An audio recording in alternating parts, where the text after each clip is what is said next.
Os gigantes da antiguidade. A verdade escondida. Um estudo profundo sobre Gênesis 6:4 e os heróis lendários do passado. Capítulo 1. O mistério. Escondido nas Escrituras. A Bíblia, em poucas palavras, nos apresenta um dos maiores enigmas da humanidade. Naqueles dias, e também depois, havia gigantes na terra, quando os filhos de Deus se uniram às filhas dos homens e tiveram filhos com elas. Estes foram os heróis da antiguidade, homens famosos. Gênesis 6:4. Essa frase, aparentemente simples, abriu portas para debates, especulações e revelações que atravessam séculos. Quem eram esses filhos de Deus? Quem eram os gigantes? E por que seus descendentes se tornaram os heróis da antiguidade? Muitos leitores, ao passar por esse versículo, não percebem a profundidade dele. É como uma chave que abre uma porta secreta da história. Uma história que envolve seres celestiais, rebelião espiritual, mistérios ocultos e civilizações que deixaram marcas até hoje. Capítulo 2. Os Filhos de Deus. Anjos caídos ou homens poderosos? Existem duas grandes interpretações. Os filhos de Deus eram anjos. Segundo o livro de Enoque e outros escritos apócrifos, os filhos de Deus eram anjos caídos, chamados de vigilantes, que desceram do céu e se apaixonaram pelas filhas dos homens. Eles quebraram a ordem divina e geraram descendentes híbridos. Os gigantes, conhecidos como Nefilins. Os filhos de Deus eram descendentes de Sete. Outra linha de interpretação, mais aceita por teólogos tradicionais, afirma que os filhos de Deus eram os descendentes de Sete, filho de Adão, e que se misturaram com as filhas de Caim, gerando uma linhagem corrompida de homens poderosos. Mas o que mais intriga é que a Bíblia não chama esses descendentes apenas de homens comuns. Eles foram chamados de heróis da antiguidade, homens famosos. Isso nos leva a investigar além. Capítulo 3. O livro de Enoque e os vigilantes. O livro de Enoque, encontrado entre os manuscritos do Mar Morto, detalha o que em Gênesis é apenas um mistério em poucas linhas. Ele afirma que 200 anjos desceram no Monte Hermon e fizeram um pacto: tomar mulheres humanas e gerar filhos com elas. Esses anjos ensinaram aos homens segredos que não deveriam ser revelados: artes da guerra, fabricação de armas, manipulação de metais, astrologia e magia, cosméticos e sedução. Os descendentes dessa união foram os Nefilins. Eles eram gigantes de tamanho e de poder, devoravam recursos, destruíam terras e até os homens começaram a temê-los.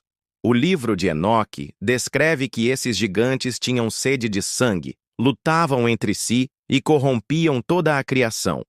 Isso explicaria por que Deus decidiu enviar o dilúvio, para purificar a terra da corrupção causada por eles. Capítulo 4. Nefilins. Gigantes ou titãs?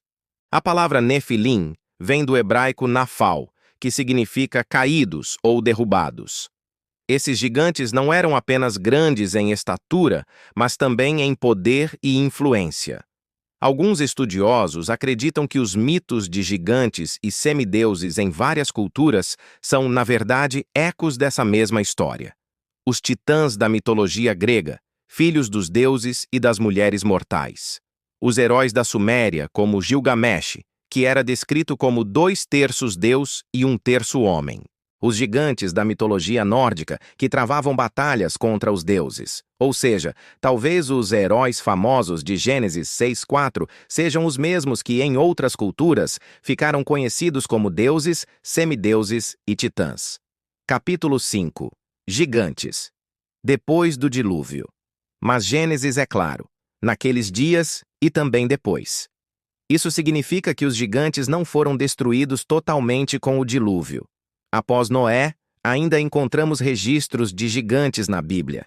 Os Anaquins, um povo gigante encontrado por Moisés e Josué. Números 13:33.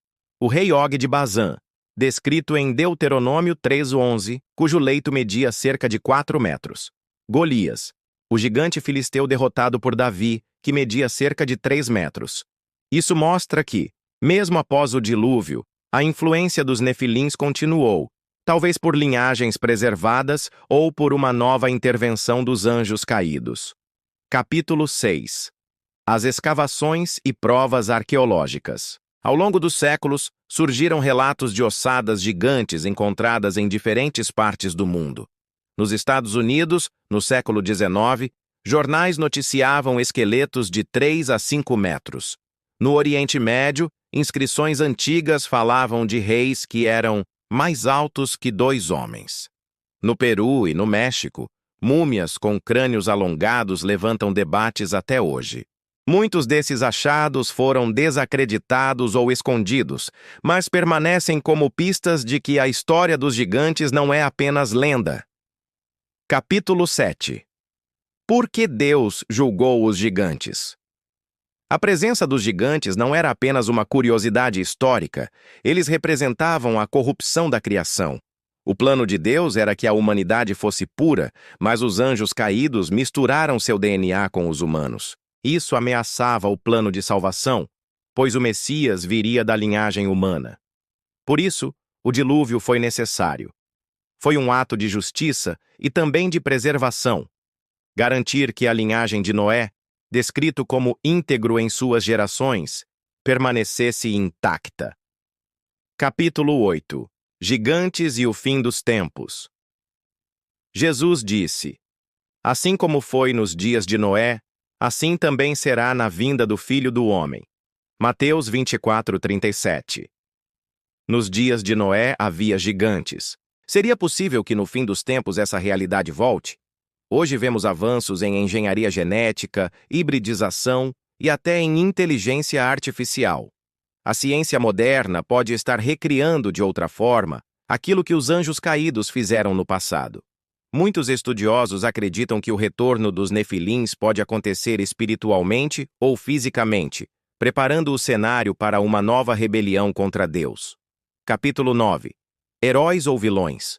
Os gigantes foram chamados de heróis da antiguidade, homens famosos. Mas heróis para quem? Para a humanidade ou apenas para aqueles que os veneravam como deuses?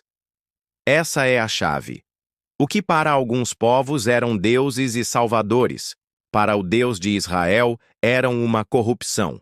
O que o mundo chamava de glória, Deus chamava de abominação. Capítulo 10. Reflexão espiritual. A história dos gigantes não é apenas uma curiosidade. Ela nos ensina que existe uma guerra espiritual invisível por trás da história.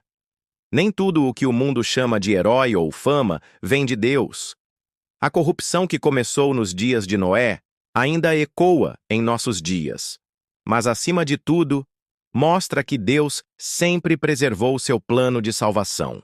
Nenhum gigante, por mais poderoso que fosse, conseguiu impedir a vinda de Jesus Cristo. Os gigantes da antiguidade, os nefilins, os anaquins, os heróis mitológicos, foram mais que lendas. Eles representam uma parte esquecida da história da humanidade. Um capítulo que a Bíblia menciona em poucas linhas, mas que ressoa em mitos, achados arqueológicos e tradições antigas em todo o mundo. Aos olhos humanos, eram heróis. Aos olhos de Deus, eram fruto da corrupção. E essa é a grande lição: escolher entre a fama passageira do mundo ou a verdade eterna do Criador.